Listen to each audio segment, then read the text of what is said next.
There's nothing like the rush of adrenaline you get from hitting the slopes.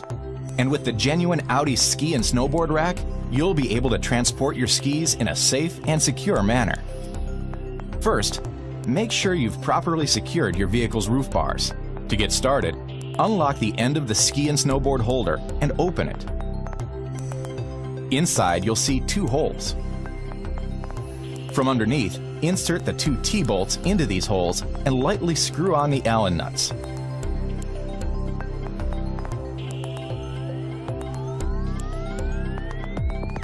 Then, close the ski and snowboard holder. Open the cap on the roof bar and slide the T-bolts into the T-slot of the roof bars.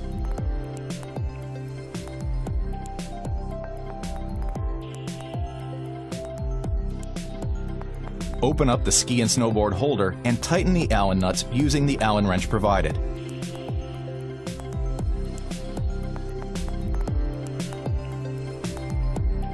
Now, place your skis or snowboard in the open holder. Be sure the tips of the skis point to the rear and there's enough clearance for you to open the trunk.